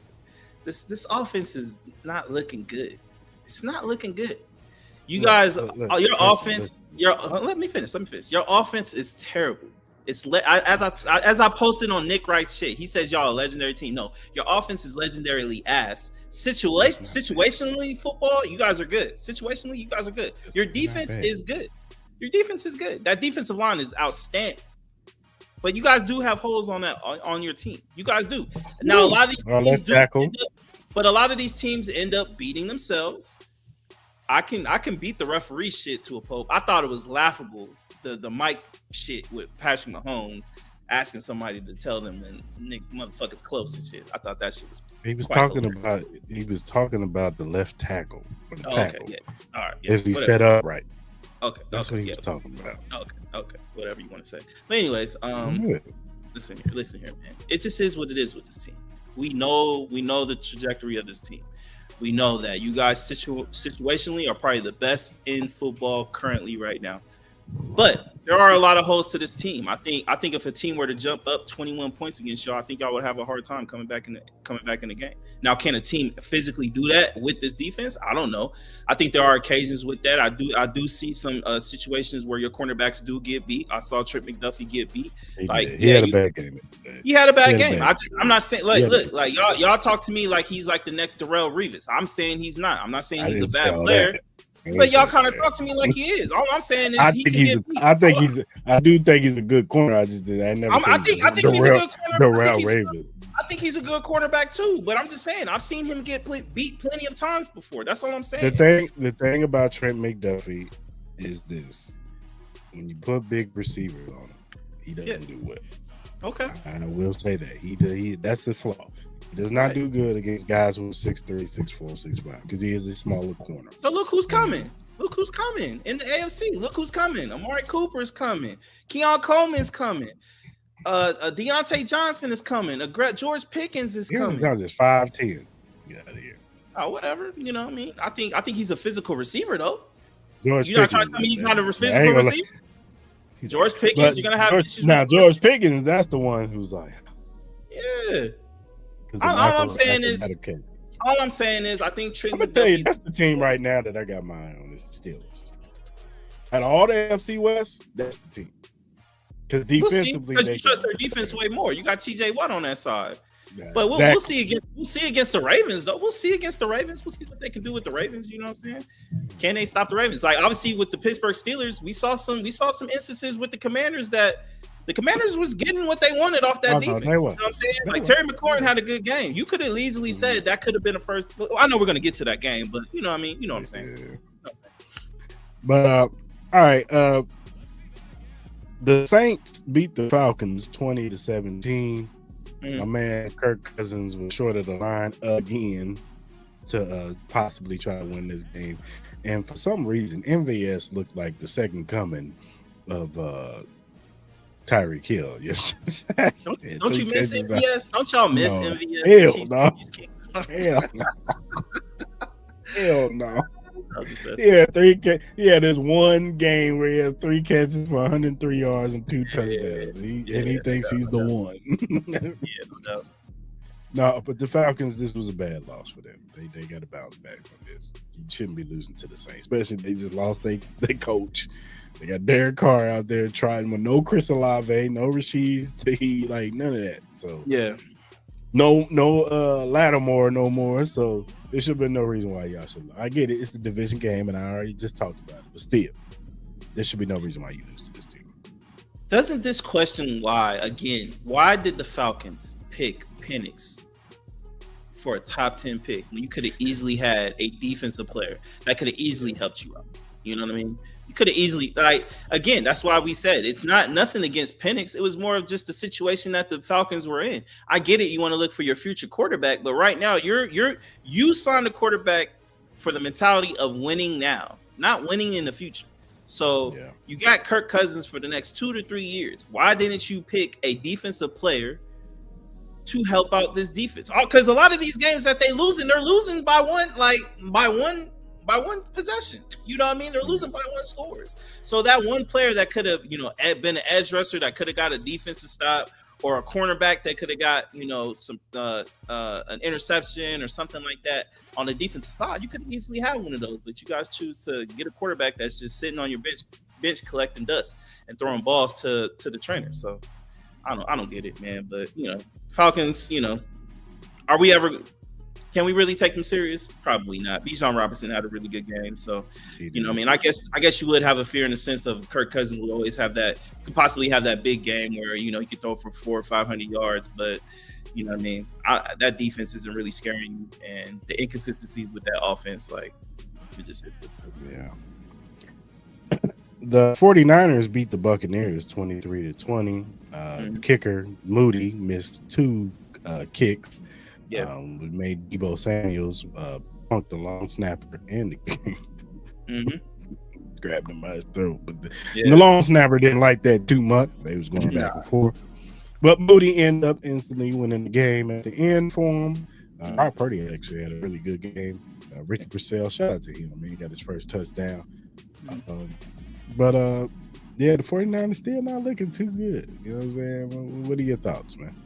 Obviously, it was good to see Christian McCaffrey back on that field. You know what I mean? He's getting his legs under him, but it seemed like as the game went on, they were getting their chemistry back. You saw the wheel route that Christian McCaffrey had, and Brock Purdy was able to hit him on. So, I honestly, I was really impressed with the Bucs. I think if they didn't lose their 2-star receivers, I think this team would be a lot better than what they were. Baker Mayfield is keep showing why he deserves to be a starting quarterback in this league, man. Just that play alone where he's keeping Nick Bosa off of him and he was able to throw that dart was amazing. Hopefully they can get Mike Evans back here soon. Obviously they're not getting Godwin back anytime soon, but they can get Mike Evans back, and establish him back in the offense. Bucky Irvin was looking good. Rasheed White was Yeah. looking really good. I think they can still make some noise. I think they still have an opportunity to win this division. Like obviously this division isn't really going anywhere. The Falcons keep giving up losses. I know they're 6-4, the Bucks are 4-6, but I think they still have an opportunity to get into the playoffs. So it's not all in. It's not that bad for the Bucks. I think they still can make some noise. And if they get in and they could be healthy for the most part, I think they could be scary for some of these teams. Yeah, for sure. The Pittsburgh Steelers ended up beating the Washington Commanders 28-27. There was a controversial Zach Ertz catch over the middle. They said that on fourth down, was it a catch? Was it not a catch? And for the first down. Yeah. Then they still had all three of their timeouts. What's the name? Marched down the field. It was on third down. They did one of those fake snaps. Well, not snaps, but snap count. Hard snap count. Yeah. Hard count. And defensive line jumping off side for ultimately sealed their fate. Yeah, they sealed his fate, and the Steelers ended up winning and running the clock out. Mm-hmm. Russell Wilson has looked really good these past few games that he's played. Him and Pickens are like got a synergy going on right now. Mike Williams got a touchdown, so I'm sure that's going to build, because that's the type of receivers that you give Russell Wilson with his deep ball accuracy. But shout out to the Steelers, man. I know that and Jaden Daniels had a really good game. There's no reason to hang your hat on. I think once again when Brian Robinson Jr. doesn't play, you know what I'm saying, even though they scored 27 points, I think he would have had a little bit more control for this offense, and it would have helped them out a little bit more. So yeah. But shout out to the Steelers, man. They 7-2, 8-2 right now, 8-2, 7-2. Yeah, but they're leading this division right now, and they got a big game against the Ravens, man. So if they could beat the Ravens, then you got to start looking at the Steelers as a perennial Super Bowl contender, possibly. So. I think you should look at him now. Like I've been said it before. I think Russell Wilson was the starting quarterback of this team. I get Justin Fields shows more explosion, but Russell Wilson, he sets control. He can throw the ball with better accuracy. He'll get those weapons more involved than Justin Fields would. You have to put the Steelers up there as being one of the better AFC teams that your team should be in. I wouldn't say fear of, but they need to keep an eye on them. Big game against the Ravens, but look, I think the Commanders showed a lot. Even during the loss, you know what I mean? Eventually, they're going to get Brian Robinson Jr. back. You're going to get Marshawn Lattimore to help with that defensive side. You're going to have a real, true number one cornerback going up against these top flight receivers. I think that's going to help, man. So, and we all know Jaden Daniels, man. If he stays healthy, he's one of the better quarterbacks in the NFC right now currently. So, I think he's up there with Jared Goff and all that. So, I think the Commanders will be fine. You know what I mean? Obviously, they got a big game coming up with the Eagles. I'm really excited to watch that on Thursday. That's going to be really interesting. I'm curious. I don't know if Marshawn Lattimore will play or Brian Robinson Jr. will play in that game, but that's going to be a huge one for as far as like who's going to have the divisional lead going into the final part of the year. So, but Commanders should be fine. McLaurin looked amazing. 5 receptions, 113 yards. They should be fine. Yeah, for sure. I'm gonna tell you right now, these next 3 afternoon games were terrible. Terrible. Starting with the Vikings and Jaguars. Sam Darnold pretty much kept the Jaguars in the game, throwing 3 interceptions. Ultimately, they end up winning the game. There's not much more I can say about this game. It was terrible. I'm gonna be honest with you, man. Vikings look like a bad 7. I'm not saying bad, but they don't look like a they're not a Super Bowl contender. No. They're not. They're a playoff team. They're 7-2, but I get it. Darnold has played probably one of his better years, but can you really trust him going into the playoffs? I don't know. Maybe we'll find out. As far as like the Jags, man, that team is embarrassing. You know what I mean? I need them to win one more game just for my safety of getting the number 1 pick. But even if they were to get higher than us, they're not going to trade. They're not going to pick a quarterback anyway because they already got Trevor Lawrence. So obviously, it's the end of the day. It's for Doug Peterson. They need to figure out the situation. I just said this is the team that I could definitely see Bill Belichick running the organization next year. So Yeah, for sure. Does Peterson keep his job after this season? Heck no, he's done. no, he's done. He's done. Best chance he can get is a coordinator position. Yeah. The Chargers beat the Titans 27-17. Your boy Quentin Johnson had a really good game. J.K. Dobbins is out here balling. Yeah, man. And that defense is playing really well too. Titans, you know what the Titans are, man. Will Levis is trash. He didn't have a bad game. He was 18 for 23, 175. He was decent. He was cool. He was cool. Give him a little respect.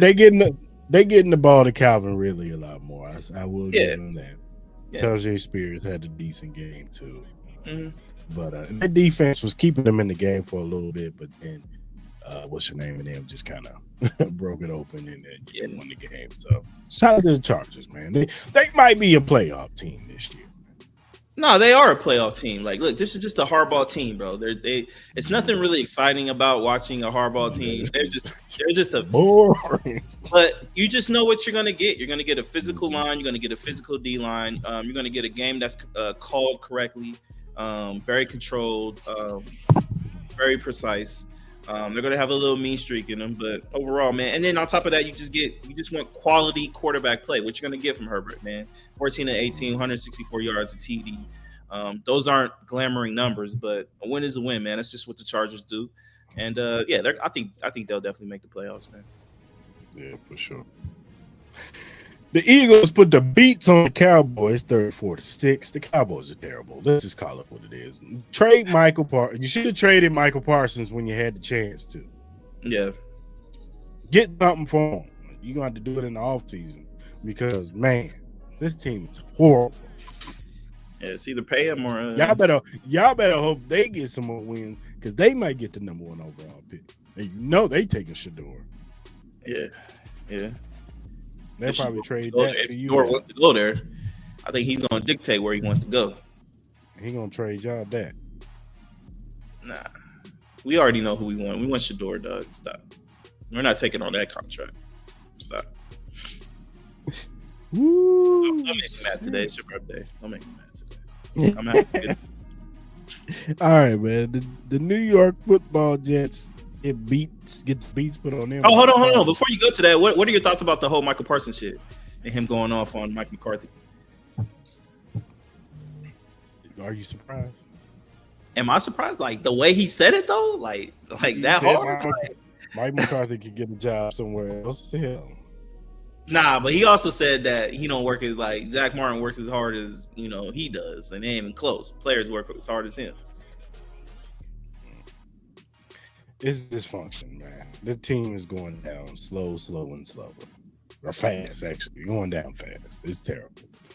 You think the Eagles you trust the Eagles making a strong run in the playoffs? Not as long as they got Nick Sirianni as their head coach. They're playing better, but I can't. How much can I take from this? Really? Like, they do got talent though. Obviously, they do. No, they have the talent to do it. That defense is actually playing a lot better. Yeah. So they are 7-2. They are 7-2. So they are. You know what I mean? I know Nick Sirianni's a head case sometimes, but they are 7-2. They're playing better. We'll see. I gotta see more. Yeah. The Cardinals beat the Jets 31-6. Kyler Murray balled out. We might have to have a conversation about Trey McBride too, because this kid is a beast. Yeah, no, he might be the top tight end this year. The way he's playing. No, yeah, he's nice. Marvin Harrison Jr. had a good game too. And Kyler Murray, man, he's just slinging that football, running, throwing, doing everything. Cardinals team is looking good. The defense is getting better and better each week. Buda Baker is one of the best safeties in the league. He's looking like Tyrann Mathieu out there. 100%. He's flying around. Yep. So I gotta show love to the Cardinals. Y'all better, NFC. Y'all better watch out for this. This team made the playoffs. That could be a problem. Hey, Chris, have I not been saying this since week 1? Watch out for them Cardinals. Watch out for Kyler Murray. I know a lot of y'all like to talk mess about Kyler Murray and the Call of Duty shit. But Kyler Murray nice, bro. A lot of them years when he first started, he had the Cardinals going 7-0, and then I get it, they didn't finish the year out strong. But this team is more complete than we think. You know what I mean? And I'm loving what this head coach is instilling in this team. Even last year, they didn't have a great record, and they didn't have Kyle Murray, but they were competing in a lot of those games. You know what I'm saying? And that's all that mattered. That's all that needs to be shown. Now that you got some talent with that heart, you're gonna have a squad. You know what I mean? And as far as the Jets, hey, Tay, my guy, man. Hey, get what you asked for, my guy. Get what you asked for. You know what I mean? Can I ask you a question? Hey, I'm so happy. I'm seeing the demise of Davante Adams and Aaron Rodgers. I'm excited. Can I ask you a question? Yes, sir. Go for it. Do we need to have a conversation about Sauce? About Sauce? Nah, not yet. I think as a whole with that team, you could just see that they don't believe anymore. They don't have no leadership on that team. If you're telling me the leadership is Davante Adams and Aaron Rodgers, you have a problem. We see that clear as day, my brother. That's not going to work. You know what I mean? You got rid of your head coach that was really your identity for that defense. You implemented it with a lot of these head coaches that, no offense to the interim head coach, but you know, he was given a raw plate. You know what I mean? This is Aaron Rodgers' team that is being ran by him. All the decisions have been ran through him. He can say whatever he wants on the Pat McAfee show that he had no involvement. But come on, man, we all can smell Cap when Cap is there. And look, man, Davante Adams, Aaron Rodgers, this is what you guys wanted. This is what you guys asked for. And Davante, you look even worse in a Jets uniform than you did in a Raiders uniform. At least Gardner Minshew has you getting 100 yards. You ain't even sniffed that yet with the Jets and Aaron Rodgers. Like, this team is in a bad position. I don't know what you're gonna do. Like, Aaron Rodgers has you handcuffed with whatever decision he wants to make in the offseason. If you had some balls as an organization, you would just cut bait and be like, look, this experiment didn't work. We're gonna take the L and we're gonna start rebuilding this team the proper way. Like, at the end of the day, this team ain't going nowhere. Davante Adams, I don't know if he's even going to re-sign with him next year because his contract next year isn't even guaranteed.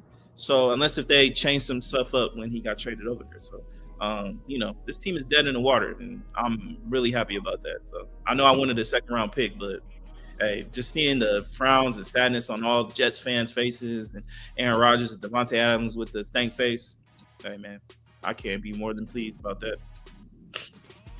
Yeah, for sure.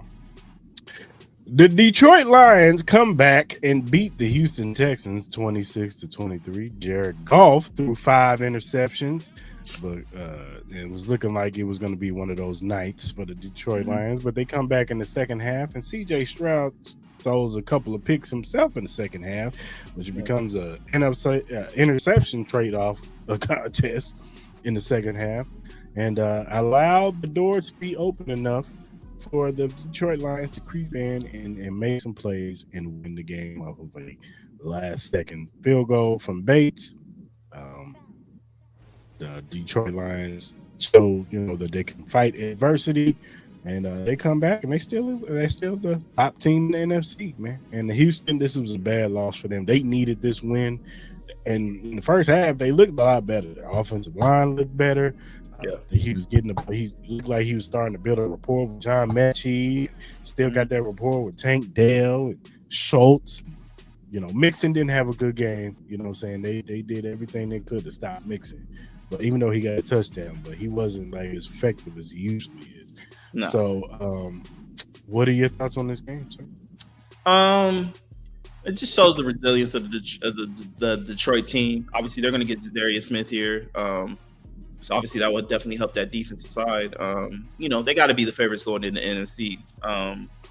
Wasn't the most clean game for them, but they got the win when they needed to. As far as like with the Texans, look, man, not having the run established definitely hurt. Joe Mixon got less than 2 yards to carry. So that really didn't help. Obviously, people were hoping that Nico Collins would have been able to play yesterday, but unfortunately he wasn't able to give it a go. I think if he was able to play, I think that definitely would have helped out as far as like breaking open the offense a little bit more. They wouldn't have been able to stack the box as much with Nico Collins out there. So And obviously, losing and not having Will Anderson out there hurt too. yeah, Will Anderson definitely hurt too. He's one of their best pass rushers in the game, so that definitely hurt too. It's just more of a health thing with the Texans. Like if they were fully healthy with Stephon Diggs and Will Anderson, I think they could have easily won this game.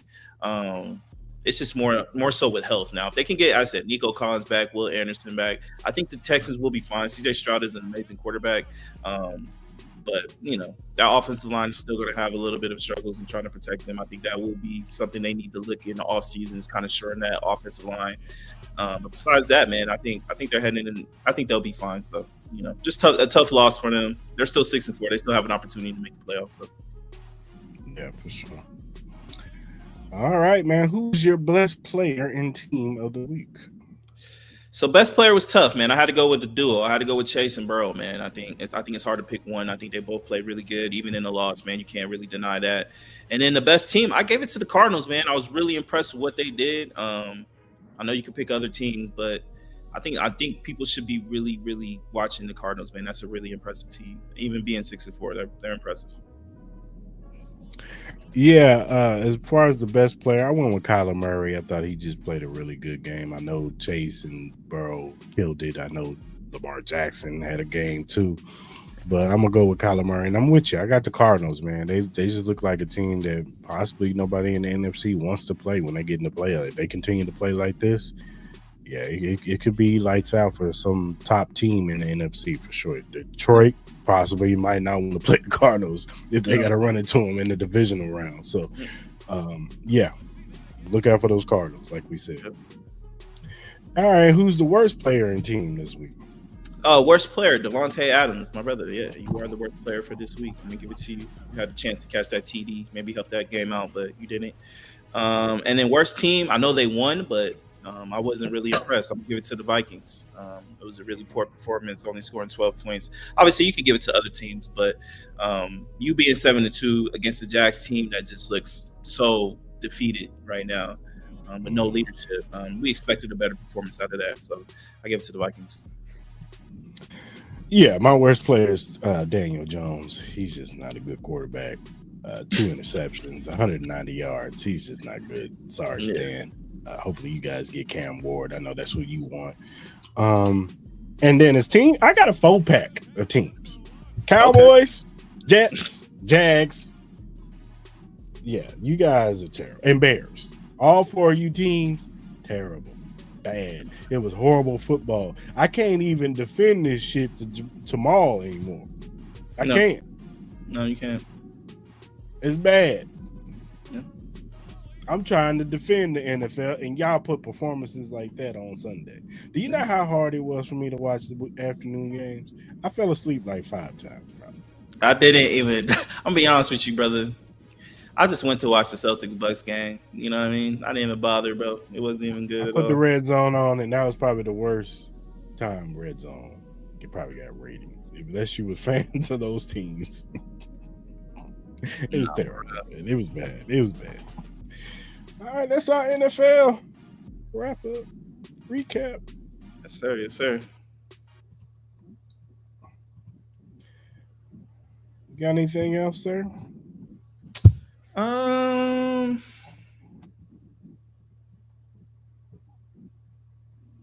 Nah, man. Honestly, like I'm trying to think of anything else in sports happened this week.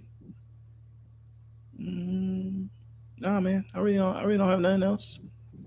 What about you?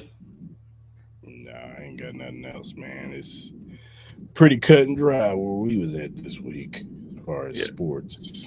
So, all right, man. Well, let's go ahead and do flowers of the week.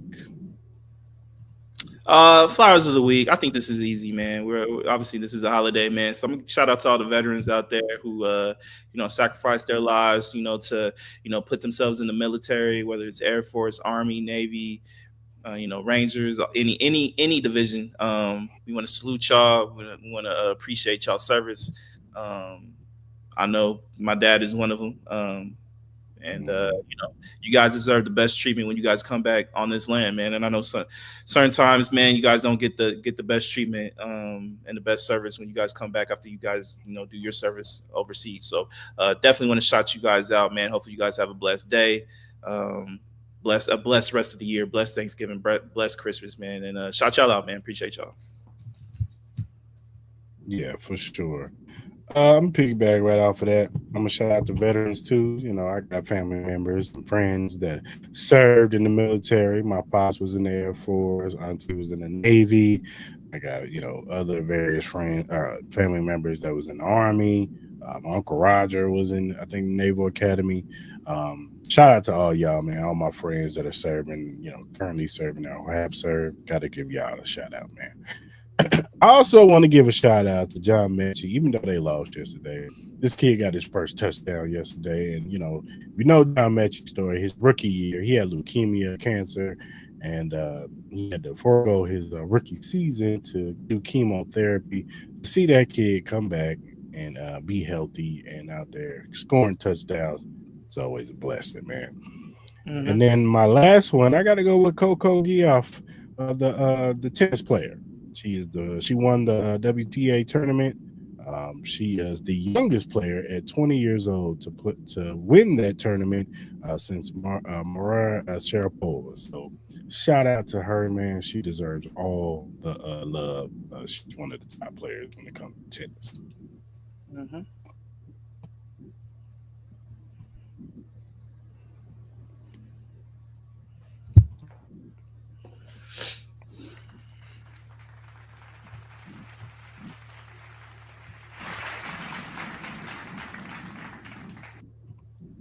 All right, man. Get your hell no. Hell no goes to look, man. I know we just had our election. I know it was pretty high emotional energy and stuff like that.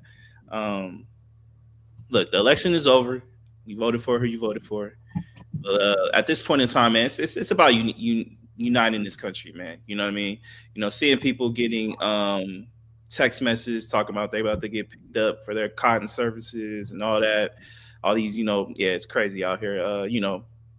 Racial threats and all that type of stuff. You know what I mean? I get it. We're heading into some interesting 4 years, but at the end of the day, man, let's try to keep this as peaceful as possible, man. We got a lot of bullshit going on in this world, man. So anybody who's getting involved with stuff like that, who is doing like bullshit, who's not trying to bring peace, but just keep bringing negativity and hate and evilness within this world that has enough.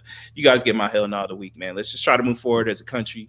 Let's try to do the best we can to, have some unity, some equality, some love for one another. I don't think that's hard to say. So everything will be all right. You know what I mean?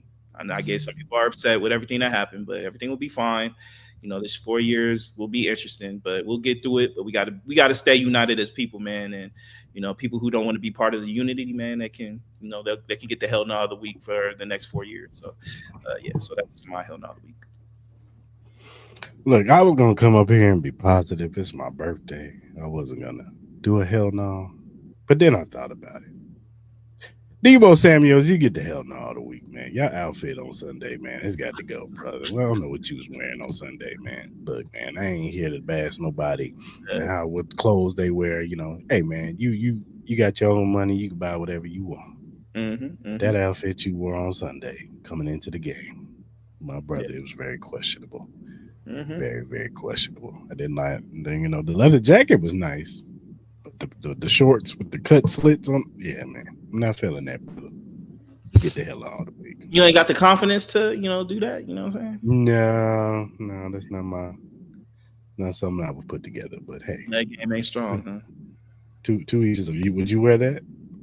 Um, um, no, I'm sorry. Merry Christmas, Thanksgiving, my hell no of the week. Yeah, no, I agree with you. You know what I'm saying, Maria? Yeah, like everything. We're gearing up for Thanksgiving. I still don't even know what I'm doing for Thanksgiving. I gotta figure that out. You know what I mean? So I got to figure work. out cooking. I don't feel like cooking, but so somebody want to invite me to a Thanksgiving meal, man. Let me know. Your You gotta ladies work, ain't gonna cook me? Yeah, I got to huh? work. Is the lady gonna cook? Oh shit, I don't Yeah. know. Shit, I don't know. Man, when was the last time she cooked me a meal? God damn, I feel like I'm the one that's been cooking the last couple times. Get your ass in there and cook that turkey. Shit. Yeah, we'll see, man. Let's figure it out. I don't want to go out to eat. I don't want to go out to eat. I don't. I don't know. You want a home cooked meal, huh? I want a home cooked meal. I don't. I don't want to spend. Go to San Antonio with your parents, man. Go get your food. Yeah, I gotta find somebody to watch my dog. It's just too short notice. In holidays, it's a lot tougher than the holidays because everybody's either going out of town that could watch my dog, or you know what I mean. So figure that out. So I hear you. All right, man, but yeah, Debo, you get the hell though. Oh my God, bro. Oh, hell no, man. What the fuck, man? Get your ass on, boy. You get your goddamn ugly ass on. And that is our flowers and hell no's of the week. mm-hmm. All right, good people. If Devo Samuels is gonna wear stuff like that, maybe next time he'll drink. You know, it's a magnet. You know what I mean? We all love magnet. Are you ready to take your performance to the next level? Do you want a sports drink that eliminates the muscle cramps and fatigue when working out or training? Meet Magnet, the sports drink designed for athletes who refuse to settle for mediocrity. I know you're asking why Magnet. It's power-packed electrolytes and it rehydrates and restores balance with their scientifically formulated blend with magnesium that fights fatigue and boosts endurance. It has natural ingredients made with real fruit extracts and no artificial colors or flavors because your body deserves the best. It has delicious flavors like mixed fruit and watermelon that keep you revitalized and ready for action. It will boost your performance with essential vitamins and minerals. Magnet fuels your workouts, helping you crush your goals. Join the Magnet movement, whether you're training, competing, or simply staying active. Magnet is your go-to refreshment for peak performance. You can order it now on our direct link at drinkmagnet.com. Also, you can use the promo code Cris and Mal to get $5 off your purchase. So check out Magnet and use the promo code, and shout out to them. Yeah, for sure, for sure. Eliminate the Jets and the Cowboys. You silly. All right. Go get your Cris and Mal t-shirts right now, black and white, at ours. With all of our social media websites have the link. Print Cris and Mal shop. Go and get yours, $25 plus shipping. Get your shirt, man. Mm-hmm. You know, rock it around the city. You know what I'm saying? Rock it around wherever you from. You know what I'm saying? You can rock it and show your love to the podcast. Go ahead and tag us when you get your shirt so we could, show you some love.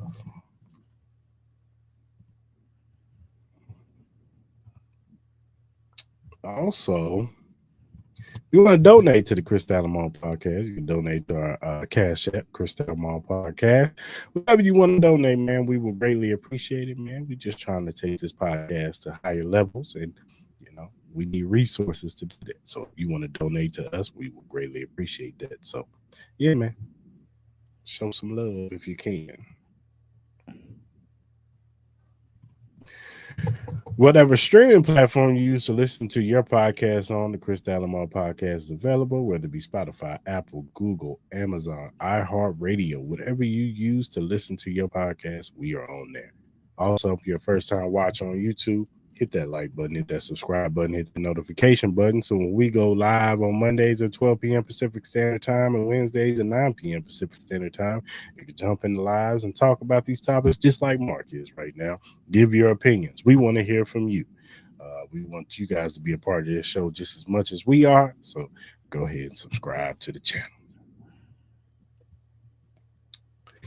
Whatever social media platform you use, whether it be X, TikTok, Facebook, Instagram, Threads, Twitch, whatever you use to do your social media on, the Cris and Mal podcast is on there. Follow us. We will follow you back. We're just some regular guys who like to talk sports, music, and movies, and all kinds of various other things. So go ahead and follow us. Also, if you have critiques or you have feedback, or if you have a question or a topic, that you want us to bring up on the show, and we like said topic or question, we will shout you out. We will, we will bring your question up and we will shout you out because we want to show love to those who show love to us. So go ahead and hit us up via DM, email, or our mention, and we will get back as soon as we can. So, all right, good people. Until Wednesday, hope you guys have a good rest of your few days. I'm going to enjoy my birthday today. Big 42. Happy birthday, Wifey's bro. cooking. Brother's wifey is cooking and making What's me on a the cake. menu? So What's on the some menu?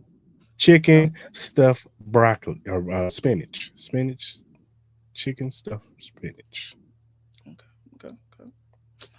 Sounds good. But yeah, shout out to wifey for that, man. Hell y'all. Shout out to my present. She got me my little tumbler with my face on it, the cheap stuff on there. You know what I'm saying? I know law don't like that, but still, you know. She got me Yeah. a Chiefs hoodie too. You know. Happy birthday, brother. Happy birthday. All right, good people. Till Wednesday.